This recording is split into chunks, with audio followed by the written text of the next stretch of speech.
ખેડૂતોને એવું કહેવું છે કે હકુબા તમે જેતપુરની છાવણીમાંથી ગાયબ કેમ થઈ ગયા છો? 2 વાર આવ્યા છાવણીમાં, ડાયરામાં આવ્યા 3 વાર, હવે તમે કેમ ગાયબ થઈ ગયા છો? હું ગાયબ નથી થઈ ગયો, મને ના પાડવામાં આવી છે અહીંયા જે આગેવાનો સેના દ્વારા. ખેડૂતને ખબર જ નથી કે તમે આમાંથી હટી જાઓ. શું લે હટી જાઉં? કે મારાથી કંઈ તકલીફ પડતી લાગે એ લોકોને. ખેડૂત હારે વિશ્વાસઘાતું નહીં થવા દો, કારણ કે ખેડૂતે બહુ વિશ્વાસઘાત સહન કર્યા છે. અત્યાર સુધી છે ને એક પણ આંદોલન ખેડૂતનું શાંતિથી જીવ નથી, કારણ કે આવા આગેવાનો હોય ને આંદોલન સક્સેસ ન જાય. શું કરવા? કારણ કે આપણને ના પાડે છે. હું બધું મારી પ્રતિષ્ઠા, મારો ધંધો, મારો પરિવાર, મારો જીવ દાવમાં લગાડીને આવ્યો હું. હવે હું સરકાર બાજુ ન જઈ એવું આ લોકો મને ના પાડે છે, ના સરકારનો રહ્યો કે ના આગેવાનોનો.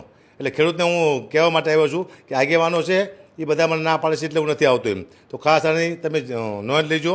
બાકી છે ને હું કોઈ બાજુ છું નહીં, મારો કોઈ પક્ષ નથી, હું રાજકારણમાં નથી જવાનો. પણ આજે એલાન કરું છું કે હું ખેડૂતનો નેતા પણ નહીં થઉં. ખાલી સમર્થન આપીશ, એની જાહેરાત કરીશ, એનો અવાજ હું પહોંચાડીશ સરકાર સુધી, ડાયરા કરીશ, આ મારું કામ છે કરીશ.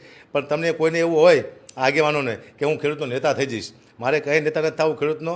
મારે મારું ઘર ચલાવવાનું છે. હું સમર્થનમાં આવ્યો. બાકી આવો જો બીજા હારે દગો કરશે ને તો કોઈ સમર્થનમાં નહીં આવે ખેડૂતના. ખેડૂત તો ભોળું છે, તો ધોકા ખાવા માટે બિચારા રાખ્યા ખેડૂતને અહીંયા. માત્ર ધોકા ખાવ એમ, બાકી ધંધો થઈ જાય ખેડૂતનો ખબર નહીં પડતી ખેડૂતોને તે. એટલે ખેડૂતને વિનંતી કરું છું, હું આજીવન તમારી સાથે છું, તમે બોલાવશો ત્યારે. પણ કોઈ છે ને એવો આગેવાન નક્કી કરો કે એક જ આગેવાન હોવો જોઈએ આખા ખેડૂતનો. એ જવાબદારી લે બધી, કે કંઈ પણ તકલીફ નુકસાન થાય છે તો જવાબદારી અમારી. અને એની પાછળ 5 કેમેરા હોવા જોઈએ, ક્યાં ખાય છે, શું કરે છે, ક્યાં જાય છે, આવું બધું એની માથે વોચ હોવી જોઈએ. તો આંદોલન સક્સેસ થાય. બેઠા બેઠા ઓફિસમાં તમે એકલા મિટિંગ કરો, મને કે મિટિંગ છે તમે ન આવતા, બીજે દિવસે કે આજ કે માહોલ ગરમ છે. એ તમે કેવી મિટિંગો કરો છો? 1 કરોડ ખેડૂતને ખબર જ નથી. ખેડૂતની જાહેરમાં મિટિંગ કરો, લાઈવમાં મિટિંગ કરો, એટલે ખેડૂતને ખબર પડે તમે શું વાત કરો છો. રૂમમાં બેન તમારી રીતે તમે મિટિંગ કરો. એટલે અક્કાભાનો વિડીયો સામે આવ્યો છે જેમાં એવું કહી રહ્યા છે કે મને જેત પર આવવા માટે રોકી રહ્યા છે, અને જે સમિતિ છે તેમના દ્વારા અત્યારે મને જેત પર આવવા નથી દેતા. ના, એવું કાંઈ છે નહીં. 2-3 દિવસ પહેલાં હકાભા ગઢવીનો મને ફોન આવેલો. હકાભા મારા મિત્ર છે. હકાભાએ અહીંયા સમર્થન આપેલું છે, સ્ટેજ ઉપરથી સમર્થન આપેલું છે, અને હકાભાનો ડાયરો પણ અહીંયા સરસ મજાનો પ્રચલિત થયો છે. હકાભાના હિસાબે અહીંયા ટ્રાફિક પણ થયું હતું, ખેડૂતોનું સમર્થન પણ મળ્યું છે.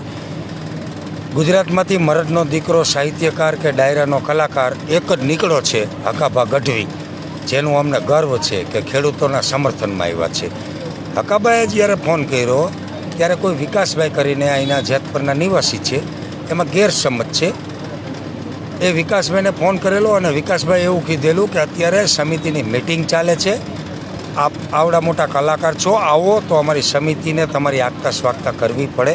એટલે સમિતિના કોઈ સભ્યો છે નહીં, તો આજે નહીં આવતા, તમે કાલે આવજો. એટલે એ મિસઅન્ડરસ્ટેન્ડિંગ છે. બાકી હકાભા માટે આ સ્ટેજ ખુલ્લા દિલથી ખેડૂતોનું છે, અને હકાભાએ ખુલ્લા દિલથી સમર્થન કર્યું છે. તો અગર ક્યાંય હકાભાનું દિલ દુભાણું હોય, દુઃખ લાગ્યું હોય, તો અમારા ભાણુભા છે, અમે એના મામા છીએ, અને મામા તરીકે હું સમિતિ તરફથી હકાભાની માફી માગું છું, દિલગુજર છું.